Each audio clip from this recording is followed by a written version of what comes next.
আসসালামু আলাইকুম। আরে অনেক তুমি আসছো, ভালো করছো। সাথে কারে নিয়ে আসছো? তোমার সাথে একটা কাজের মেয়ের কথা বলছিল, তাই নিয়ে আসছে না? চাচা ও আমার বউ। আগে আগে বিয়ে করেছি। সালাম কর। একটা গরিব বস্তির মেয়ের বাসায় এনে বললে হলো যে আমার বউ, তুই ভাবলি কি করে আমরা রাজি হবো? অনেক একদম এই বিয়ার মানি আমরা। আমি আপনাদের অনেক সম্মান করি, কিন্তু এর মানে এই না যে আমার সকল সিদ্ধান্ত আপনারা নেবেন। আমি ওকে বিয়ে করেছি, সেটা একান্ত আমার ব্যক্তিগত সিদ্ধান্ত। দেখছো দেখছো সন্তান আব্বা, আমাকে সহজ সরল পড়লে এই মেয়েটা তোমার নষ্ট করে ফেলেছি। নিশ্চয় জাদু করছে। কি করছো? হ্যাঁ জাদু না? চাচি, মুখ সামলে কথা বলেন। আমার ওয়াইফকে নিয়ে যদি আর কোনো বাজে মন্তব্য করেন, তাহলে আমি বাধ্য হব আপনাদের সকলকে বাসা থেকে বের করে দিতে। দেখলা দেখলা সন্তান আব্বা, আমরা ওরে সেই ছোট থেকে পাই না বড় করছি, আরে এমন করতেছে কিনা আমার ঘাট ধাক্কাতে বাইর করে দিব। ওকে গরিব বলছেন? আগে আপনারা নিজেকে প্রশ্ন করেন। এই যে চলছেন সেটা তো আমার টাকায়, এই যে ড্রেসটা পরে আছেন সেটা তো আমার টাকায়। তুমি ওনাগুলো কেমনে কথা বলতেছো কেন? ওনারা তার ভুল কিছু বলে নাই, ওনারা তো ঠিকই বলছে। আমার তো আসলে কিছু নাই। তুমি কোটিপতি, কিন্তু আমি তার কোটিপতি না। আমার সামনে আমার ওয়াইফকে অপমান করবে আর সেটা আমি সহ্য করব? তুমি এটা ভাবলে কি করে? বেইমান, আমার বিয়ে না করে তুই ওই মাইয়ার বিয়ে করছস?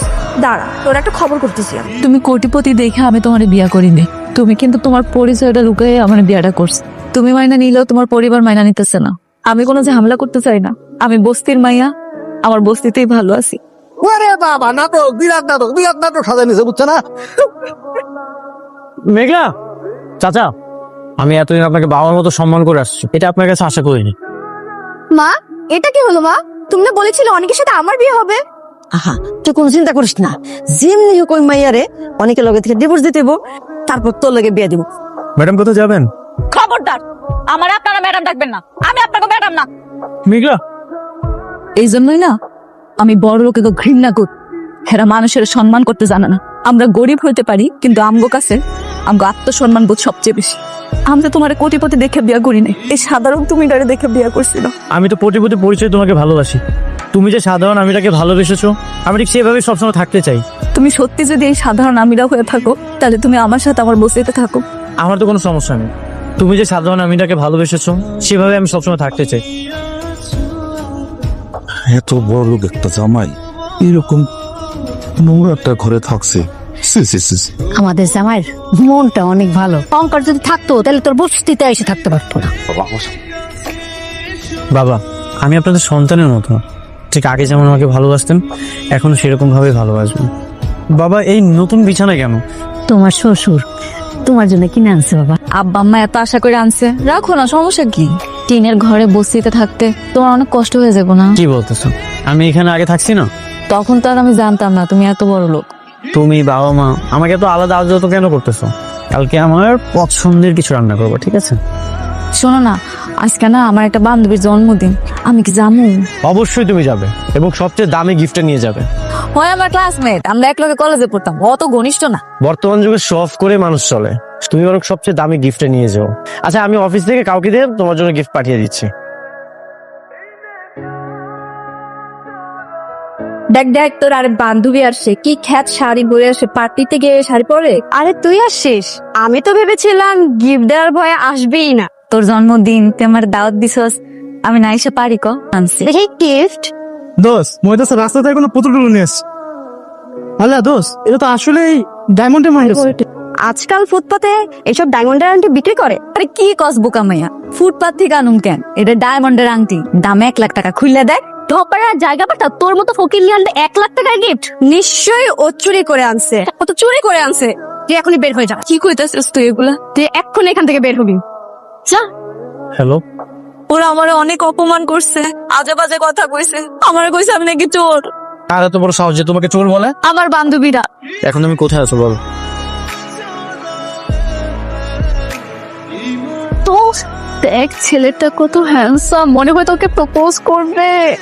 আমাকে প্রপোজ করলে কিন্তু আমি জ্ঞান হারিয়ে ফেলবো। তুমি নিলা? হ্যাঁ। I got you little gift.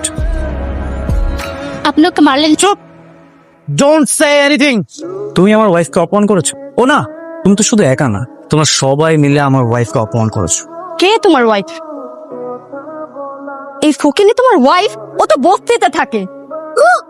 মুখ সামনে কথা বলবি। তুই যদি মেয়ে মানুষ না হতি না, তোর যে এখন কি হতো তুই নিজেও কল্পনা করতে পারবি না। অনেক, তুমি তুমি কাজটা একদমই ঠিক করলে না। তুমি জানো না তোমার সাথে আমার বিয়ে হওয়ার কথা?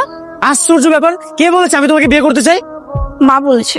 মা ভুল বলেছে, এসব স্বপ্ন ভুলে যাও। একটু অপেক্ষা কর, কার জিবাকে টাইম না ছিঁড়ে সেটা দেখা যাব। মেঘলা, এই কার্ডটা রাখো। আজকে দুপুরে ভালো একটা রেস্টুরেন্টে যে খাবারটা খেও। এখন থেকে যত খরচ আসবে সবাই কার্ড থেকে করবে। আচ্ছা আসে। সোনার টুকার ছেলে, সবাই মিলে রেডি হও, আমরা আজকে খাইতে যাম। এই কার্ড দিয়ে আমরা সবাই মিলে আজকে দুপুরে খামো। এত দামি হোটেল আলি কেন? তো কম দামি হোটেলে ভাত টাত খাই নিতাম। আপনারা কোথায় যাচ্ছেন? এখানে তো আপনাদের মতো লোক ঢোকা নিষেধ। আমরা খাইতে আসছি, আপনার কি কোনো সমস্যা? এখানে কত টাকা বিল আসে জানেন? এখানে না খেয়ে ফুটপাতে যে পেট ভরে ভাত খান। রেস্টুরেন্ট আপনাদের জন্য না, এখানে নামি দামি মানুষরা আসে, ভিআইপি কাস্টমার আসে, যারা এখান থেকে বেরোন। আপনি কিন্তু আমার সাথে খারাপ ব্যবহার করতেছেন। আমরা এখানকার কাস্টমার, আমরা কোথাও যাবো না। আগে তোমার জামাইরে ফোন দিমু, হ্যাঁ আইবার পর যাবো। হ্যালো, বাবা মারে খুব অপমান করতেছে। তুমি কই আছো, একটু আসবা? তোমরা এখন কোথায় আছো? আইছো তুমি? কি হয়েছে? আমি আব্বা আম্মাই আমরা সবাই এখানে খাইতে আইছিলাম। আমগো দেখা হেরা তো খাওয়ান দেয় নাই, খারাপ ব্যবহার করে বাইর করে দিতে চাইছে। এই রেস্টুরেন্ট হচ্ছে আপনাদের মতো ভিআইপিদের জন্য, এদের মতো প্রতিনিধিদের জন্য না। লেভেল মেনটেন তৈরি করে তো আপনারা মানুষ থেকে মানুষের বৈষম্য তৈরি করে ফেলেছেন। স্যার, এটা মালিকের রুলস। এই রেস্টুরেন্টের মালিক যদি পরিবর্তন হয়ে যায় তবে এই রুলসের কি হবে? মানে স্যার, তোমার মালিককে ডাক। কি হয়েছে এখানে? এই প্রবলেম স্যার?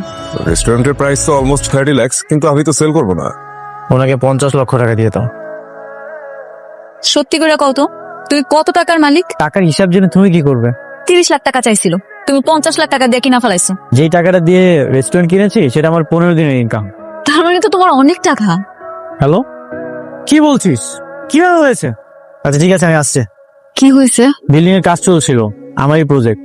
সেখানকার একজন শ্রমিক অ্যাক্সিডেন্ট করেছে, আমার এখনই যেতে পারিস। হায় আল্লাহ। আরে অনেক এত রাতে?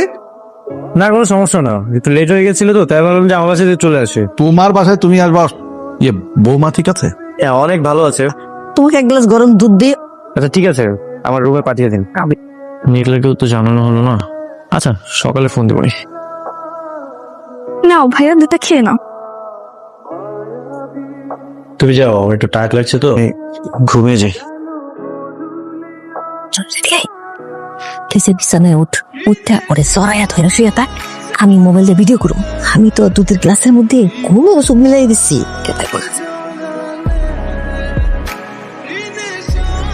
তুমি আগেই চলে এসেছো? বাপরে, স্বামীর গোপন কথা জানবে বলে আগে আগেই চলে আসলো। তুমি অনেককে কতটা চেনো? তুমি জানো অনেক বাসায় কার সাথে থাকে? একা থাকবো? আমি তো এই বাসা যাই না। বোকামে, এখন বুঝতে পারলাম অনেক বিয়ে করার জন্য একটা সহজ সরল খ্যাত মেয়েকে কেন পছন্দ করলো। অনেক অনেক আগে থেকে আমার সঙ্গে ঘুমায়, এখন আমরা মাঝে মাঝে একসঙ্গে ঘুমাই। ও আমাকে ছাড়া থাকতেই পারে না। তুমি অনেককে অন্ধের মতো বিশ্বাস করো, তাই অনেক বারবার মিথ্যে কথা বলে তোমাকে ঠকায়।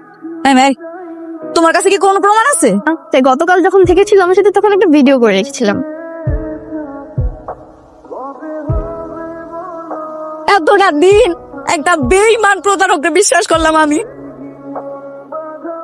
এই, কাল রাত কইছিলি তুই? কাল লাগা ঘুমাইছ? একদম মিথ্যা কথা কবি না। কাল রাতে লেট হয়ে গিয়েছিল, এই জন্য ভাবলাম যে বস্তিতে না থেকে নিজের বাসাতেই থাকি। ও, এখন এটা বসতে হয়ে গেছে না? আরে বাবা, আমি তো পুরান হয়ে গেছি। এই জন্য তো আমি তোর চাচাতো বোনের লগে রাইট কাটাইতে হয় তোমার না। আমারে আর আমার পরিবারে টাকাই দাও তুই। দেখ কি এটা ভুল? শয়তানের বাচ্চা বাইরে থাকো তুই।